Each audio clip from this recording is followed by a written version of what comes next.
ചിക്കു. ദേവ് കരഞ്ഞുകൊണ്ട് ചിക്കുവിനെ കുലുക്കി വിളിച്ചു. ഇല്ല ദേവ്, നമ്മുടെ ചിക്കുവിന് ഒന്നുമില്ല.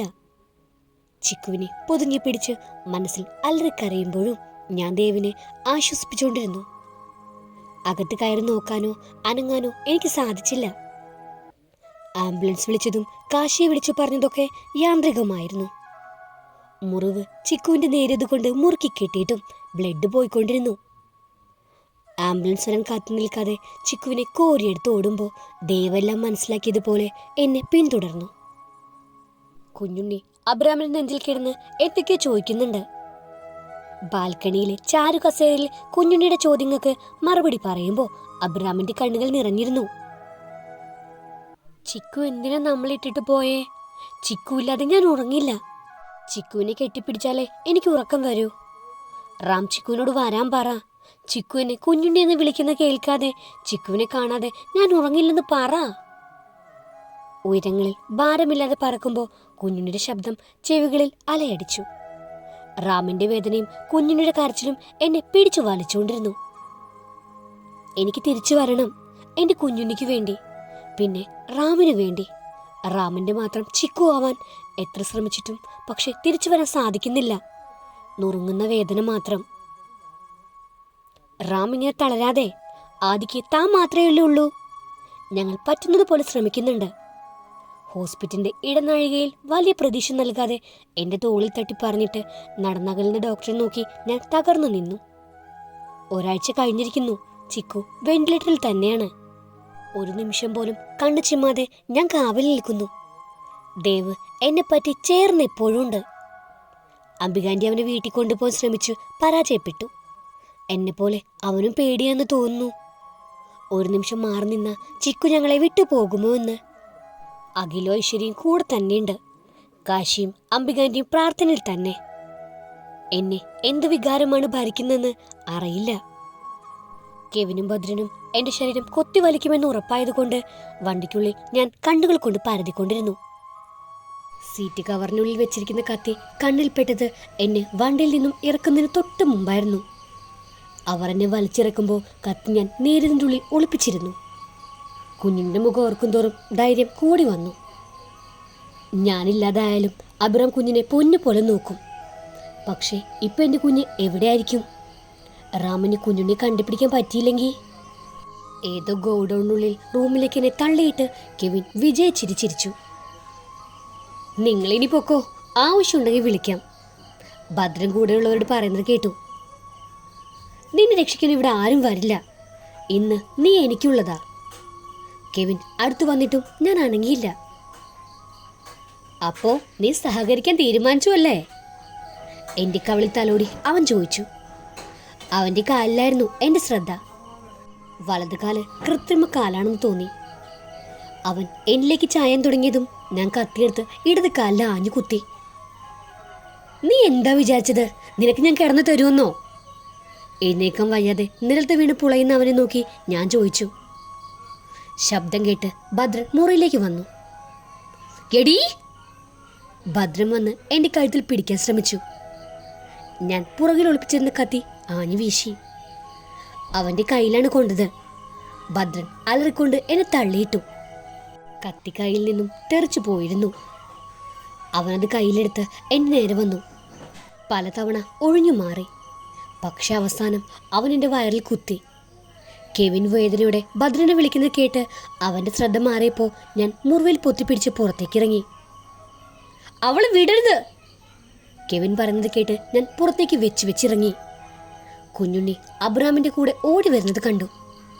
അബ്രാമിന്റെ നെഞ്ച് തളർന്നു വീഴുമ്പോൾ ആ നെഞ്ചിലെ പിടിച്ചൽ ഞാൻ അറിഞ്ഞു.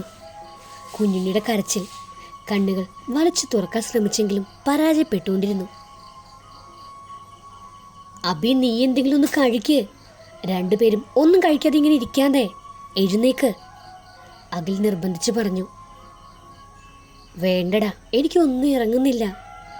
ദേവിന് ഞാൻ കൊടുക്കാം. ദേവിന് ഫുഡ് എടുത്ത് കൊടുക്കാൻ തുടങ്ങിയപ്പോഴാണ് ഡോക്ടർ വിളിക്കുന്നു എന്ന് നേഴ്സ് പറഞ്ഞത്. നെഞ്ചെടുപ്പോടെ ദേവിനെടുത്ത് ഡോക്ടർ മുറിയിലേക്ക് ചെന്നു.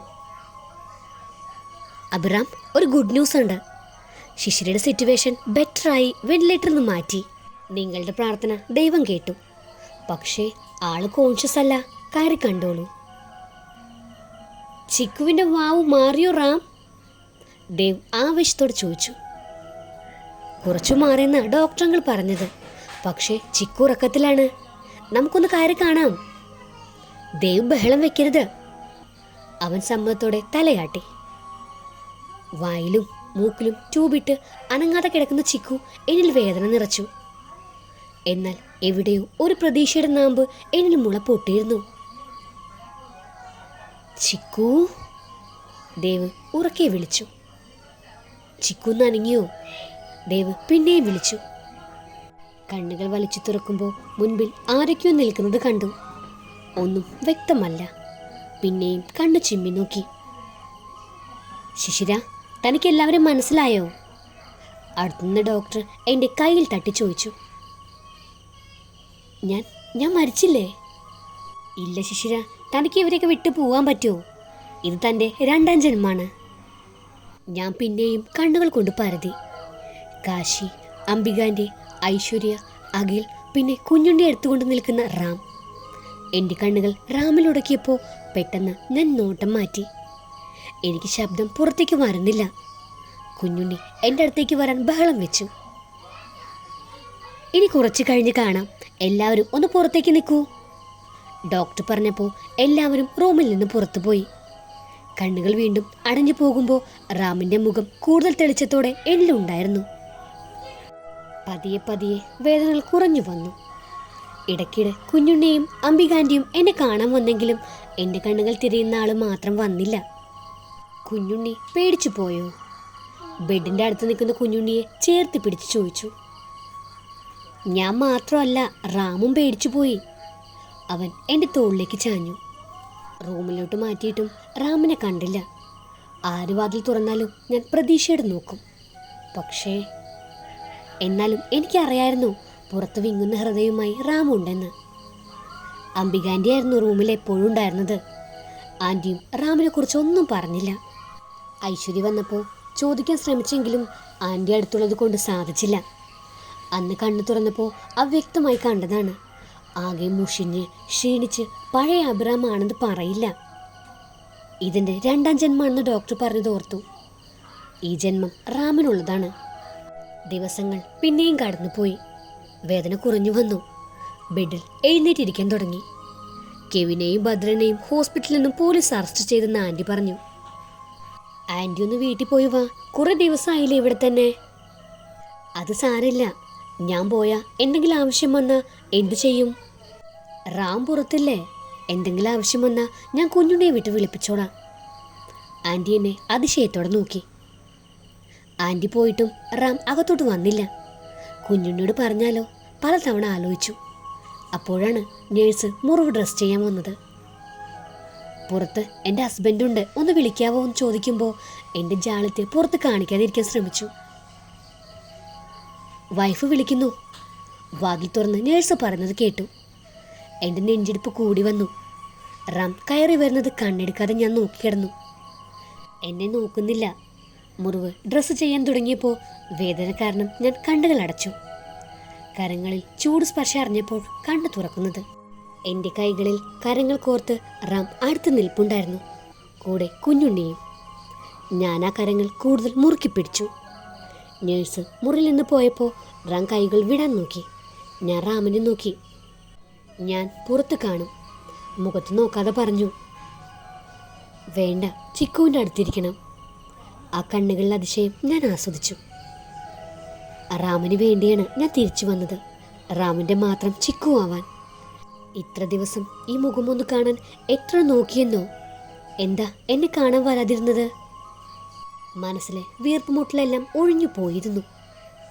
ഞാൻ പരാതി പറയുന്നത് റാമിന് വിശ്വസിക്കാനാവാത്ത പോലെ നോക്കി നിന്നു. എന്താ റാം, റാമിന് ചിക്കുവിനെ വേണ്ടേ? വേണമെന്ന് പറയ് റാം, കുഞ്ഞുണ്ണി കൈകൂട്ടി ചാടി പറഞ്ഞു. അന്ന് കണ്ണു തുറന്നപ്പോൾ എന്നിൽ നിന്നും പെട്ടെന്ന് കണ്ണെടുത്തത് കണ്ടപ്പോൾ ഞാൻ വിചാരിച്ചു എന്നെ കാണുന്നത് ശിശിരയ്ക്ക് ഇഷ്ടമല്ല എന്ന്. അതാ ഞാൻ കൺമുമ്പിൽ വരാതിരുന്നത്. അത് ആ കണ്ണുകളെ നേരിടാനാവാതെ ഞാൻ എവിടേക്കോ പാറിപ്പറക്കുമ്പോൾ എനിക്ക് റാമിനെയും കുഞ്ഞുണ്ണിയെയും കാണായിരുന്നു. തിരിച്ചു വന്നാൽ റാമിൻ്റെ ചിക്കു ആവാമെന്ന് ഞാൻ പറഞ്ഞത് റാം മറന്നോ? ഈ സ്നേഹം അനുഭവിക്കാൻ വേണ്ടി, എൻ്റെ റാമിനെ മധുവരുവോളം സ്നേഹിക്കാൻ വേണ്ടിയാണ് ദൈവം എന്നെ തിരിച്ചു വിട്ടത്. എനിക്ക് വേണം എൻ്റെ മാത്രമായി. ഇത്ര ദിവസം വാതിൽ തുറക്കുമ്പോഴെല്ലാം ഞാൻ റാമിനെ തിരഞ്ഞു. ഇനിയും കാണാതെ പറ്റില്ലെന്ന് തോന്നി. എന്നോട് ക്ഷമിക്കില്ലേ റാം? ഞാനിപ്പോൾ റാമിൻ്റെ ചിക്കുവാണ്. ഞാൻ കരങ്ങൾ ചുണ്ടോട് ചേർത്ത് കരഞ്ഞു. കരയാതെ ചിക്കു, റാമിൻ്റെ നെറ്റിയിൽ ചുംബിച്ചു. ഞാൻ കഴുത്തിലൂടെ കൈയിട്ട് റാമിനെ കൂടുതൽ ചേർത്ത് പിടിച്ചു. റാമും കരയുകയാണ്. കുഞ്ഞുണ്ണി ബെഡിൽ കയറി ഞങ്ങൾ ചേർത്ത് പിടിച്ചു. പരിഭവങ്ങൾ അലഞ്ഞു പോയിരുന്നു. ഇനി ചിക്കു റാമിനെ വഴക്ക് പറയുമോ? കുഞ്ഞുണ്ണി ചോദിച്ചു. ഇനി എന്തിനാ റാമിനെ വഴക്ക് പറയുന്നേ? എന്നാൽ നമുക്ക് റാമിനെ നമ്മുടെ വീട്ടിൽ കൊണ്ടുപോവാം. അല്ലെങ്കിൽ നമുക്ക് റാമിൻ്റെ വീട്ടിൽ പോവാം. ഞാൻ റാമിനെ നോക്കി കുഞ്ഞുണ്ണിയോട് പറഞ്ഞു. ഇനി രണ്ടുപേരെയും റാം കൊണ്ടുപോകും. റാമിൻ്റെ സ്വന്തമായി. എൻ്റെ കരങ്ങൾ ചുംബിച്ച് റാം പറഞ്ഞു. ആൻറ്റി വന്നപ്പോൾ റാം എൻ്റെ അടുത്തിരിക്കുന്നത് കണ്ട് അത്ഭുതത്തോടെ നോക്കി. ഞാനൊന്ന് വീട്ടിൽ പോയപ്പോഴേക്കും നിങ്ങൾ ഒന്നായോ? അംബികാമേ, റാം ചിക്കുവിനെ കെട്ടിപ്പിടിച്ച് കരഞ്ഞു. എന്നിട്ട് ഉമ്മയും വെച്ചു. നമുക്കൊന്ന് നടക്കാൻ പോവാം. ചിക്കു ഫുഡ് കഴിക്കട്ടെ കേട്ടോ. ആൻറ്റി ചിരിയടക്കി വിളറിരിക്കുന്ന ഞങ്ങളെ നോക്കാതെ കുഞ്ഞുണ്ണിയുടെ കൈ പിടിച്ച് പുറത്തേക്ക് ഇറങ്ങി. അവർ പോയി കഴിഞ്ഞപ്പോൾ എനിക്ക് റാമിനെ നോക്കാൻ കഴിഞ്ഞില്ല. ഫുഡ് എടുത്ത് എൻ്റെ അരികിൽ വന്നിരിക്കുമ്പോൾ ഞാൻ പറഞ്ഞു, റാം എടുത്ത് തന്നാൽ മതി. ചിക്കുവിന് അതാ ഇഷ്ടം. റാം വാരിത്തരുമ്പോൾ ഞങ്ങൾ രണ്ടുപേരുടെയും കണ്ണിൽ ആനന്ദ കണ്ണീരായിരുന്നു. പിന്നീടുള്ള ദിവസങ്ങൾ റാം തനിയായിരുന്നു എൻ്റെ എല്ലാ കാര്യങ്ങളും ചെയ്തിരുന്നത്. ഒരു കുഞ്ഞുകുട്ടിയെപ്പോലെ എപ്പോഴും കൂടെ നിന്ന് സ്നേഹം കൊണ്ട് മൂടിക്കൊണ്ടിരുന്നു. ഞങ്ങളുടെ കുഞ്ഞു ലോകത്ത് സന്തോഷം മാത്രമായിരുന്നു. ഡിസ്ചാർജ് ആയപ്പോൾ റാമിൻ്റെ വീട്ടിലേക്ക് പോകാമെന്നാണ് പറഞ്ഞത്. ഞാനും അത് ആഗ്രഹിച്ചിരുന്നു. കുഞ്ഞുണ്ണിയെയും അംബികാൻ്റെയും രാവിലെ തന്നെ വീട്ടിൽ പറഞ്ഞു വിട്ടു. ഐശ്വര്യയും അഖിലും വന്ന് എല്ലാം എടുത്തു വെച്ച് പോവാൻ റെഡിയാകുമ്പോൾ പുതിയ ഡ്രസ്സ് കൊണ്ടുവന്ന് റാം പറഞ്ഞു, ചിക്കു നീ ഇതിട്ടാ മതി. വീട്ടിൽ പോവാൻ എന്തിനാ റാം ഗൗണൊക്കെ? ഇത് തന്നെ ഇട്ടാ പോരെ? ചിക്കു എൻ്റെ വീട്ടിൽ ആദ്യമായി വരുവല്ലേ, സുന്ദരിയായി ഒരുങ്ങി വന്നാൽ മതി. മുറിവുള്ളത് കൊണ്ട് സാരി ഉടുക്കാൻ പറ്റില്ലല്ലോ, ഇല്ലെങ്കിൽ ഞാൻ സാരി വാങ്ങിയേനെ. പക്ഷേ ഗൗണിൽ എൻ്റെ പെണ്ണ് സുന്ദരിയാട്ടോ. ഞാൻ കുറുമ്പോടെ റാമിനെ നോക്കി. എന്നെ ഡ്രസ്സ് ചെയ്യിപ്പിച്ചതും മുടി കെട്ടിത്തന്നതും എല്ലാം റാമായിരുന്നു. റാം, എനിക്കൊരാഗ്രഹമുണ്ട്. എന്താണെങ്കിലും പറഞ്ഞോ. റാം വാത്സല്യത്തോടെ എന്നെ നോക്കി. റാമൻ്റെ കഴുത്തിൽ താലി കെട്ടിയിട്ട് വീട്ടിൽ കൊണ്ടുപോയാൽ മതി. അതിനൊക്കെ സമയമുണ്ടല്ലോ, മുറിവെല്ലാം ഉണങ്ങി ചിക്കു മിടുക്കിയാവട്ടെ. റാം വലിയ താല്പര്യമില്ലാതെ പറഞ്ഞപ്പോൾ ചെറിയ നിരാശ തോന്നി. എന്നാ ഇനിയെങ്കിലും ഈ താടി മുടിയൊക്കെ ഒന്ന് വെട്ടി ഒതുക്കണം. ആ ആഗ്രഹം ഇന്ന് തന്നെ സാധിക്കാം. എൻ്റെ മുഖത്ത് താടി ഉരസി കുസൃതിയോടെ റാം പറഞ്ഞു. എന്നെ വണ്ടിയിൽ കൊണ്ടുപോയിരുത്തി റാം ബില്ലടയ്ക്കാൻ പോയി. അഖിൽ വന്ന് വണ്ടി എടുത്തപ്പോൾ ഞാൻ റാം വന്നിട്ട് പോയാൽ മതിയെന്ന് പറഞ്ഞ് ബഹളം വെച്ചു. കുറച്ചു നാൾ വരെ അബിയെ കാണുന്നത് ഇഷ്ടമല്ലാതിരുന്നവളാ ഇപ്പോൾ അബിയില്ലാതെ ശ്വാസം വിടുന്ന അവസ്ഥയായി. അബി ബുള്ളറ്റിൽ വന്നോളൂ, നീ അടങ്ങിയിരിക്കുക, ഐശ്വര്യ കളിയാക്കി. അമ്പലത്തിന് മുമ്പിൽ വണ്ടി നിർത്തുമ്പോൾ ഞാൻ ഒന്നും മനസ്സിലാവാതെ ഐശ്വര്യയെ നോക്കി. കുഞ്ഞുണ്ണി കുഞ്ഞു മുണ്ട കൊടുത്ത് ഓടി വന്നു. എന്താടി ഇതൊക്കെ? ഇന്ന് ചിക്കുവിൻ്റെയും റാമിൻ്റെയും കല്യാണമാണല്ലോ, കുഞ്ഞുണ്ണി ചാടിക്കൊണ്ട് പറഞ്ഞു. ഞാൻ കരഞ്ഞു തുടങ്ങിയിരുന്നു. ചിക്കു, റാമിൻ്റെ ശബ്ദം കേട്ട് നോക്കുമ്പോൾ റാമും മുണ്ടു ഷർട്ടിട്ട് താടിയും മുടിയെല്ലാം വെട്ടി ഒതുക്കി മുമ്പിൽ നിൽക്കുന്നു. പറ്റിച്ചു അല്ലേ? വണ്ടിയിൽ നിന്ന് എന്നെ എടുത്ത് അമ്പലനടയിലേക്ക് നടക്കുമ്പോൾ ഞാൻ റാമിനോട് ചോദിച്ചു, ഇത്ര നാൾ എന്നെ മാറ്റി നിർത്തിയതല്ലേ, അതിൻ്റെ ശിക്ഷയായി കൂട്ടിയാൽ മതി. റാം കണ്ണുകൾ ഇറക്കി പറഞ്ഞു. റാം എൻ്റെ കഴുത്തിൽ താലി ചാർത്തുമ്പോൾ കുഞ്ഞുണ്ണിയും അംബികാമ്മയും കാശിയും ഐശ്വര്യയും അഖിലും സാക്ഷികളായി. നിലാവ് പെയ്യുന്ന രാത്രിയിൽ എൻ്റെ നെഞ്ചിൽ കിടന്നുറങ്ങുന്ന ദേവിനെയും ചിക്കുവിനെയും നോക്കി ഞാൻ ഉറങ്ങാതെ കിടന്നു. ചിക്കുവും ദേവും ഞാൻ സ്വപ്നം കണ്ടിരുന്ന ജീവിതം കൈപ്പിടിയിൽ ചേർത്ത് വെച്ചു. റാം ഉറങ്ങുന്നില്ലേ? ഫസ്റ്റ് നൈറ്റിൽ ആർക്കെങ്കിലും ഉറക്കം വരുമോ ചിക്കു? അത് നമ്മുടെ ഫസ്റ്റ് നൈറ്റ് അല്ലല്ലോ. എനിക്ക് ഓർമ്മയില്ലെങ്കിലും തെളിവാ നെഞ്ചി കിടപ്പുണ്ടല്ലോ. ഓർമ്മയിൽ ഫസ്റ്റ് നൈറ്റ് ആഘോഷിക്കണം. ഈ മുറിവൊക്കെ നന്നായി ഉണങ്ങട്ടെ കേട്ടോ. ഞാൻ അവളുടെ കാതിൽ പറഞ്ഞപ്പോൾ അവൾ കുറുകി എന്നോട് കൂടുതൽ ചേർന്ന് കിടന്നു. റാം ഞാനൊട്ടും ഭാഗ്യമില്ലാത്തവളായിരുന്നു എന്നാണ് വിശ്വസിച്ചിരുന്നത്. പക്ഷേ റാമിൻ്റെ സ്നേഹം അതെന്നെ ഭാഗ്യവതിയാക്കി. ഇപ്പോൾ ഈ നെഞ്ചിൽ ചേർന്ന് കിടക്കുമ്പോൾ ഞാൻ എത്ര ഭാഗ്യവതിയാണ്. റാം എങ്ങനെയാ എന്നെ ഇത്രയും സ്നേഹിക്കുന്നേ? നീയാണ് ചിക്കു എൻ്റെ നിശ്വാസം. ചിക്കു ഇല്ലെങ്കിൽ റാമില്ല. ഞങ്ങളുടെ കുഞ്ഞു സ്വർഗത്തിൽ ഞങ്ങൾ അലിഞ്ഞു ചേർന്നു. ഇനി ദേവും അഭിറാമും ചിക്കുവുമായി സുഖമായി ജീവിക്കട്ടെ. ഈ സ്റ്റോറി ഇവിടെ അവസാനിക്കുകയാണ്. പുതിയൊരു സ്റ്റോറിയുമായി കാണുന്നതുവരേക്കും താങ്ക് യു.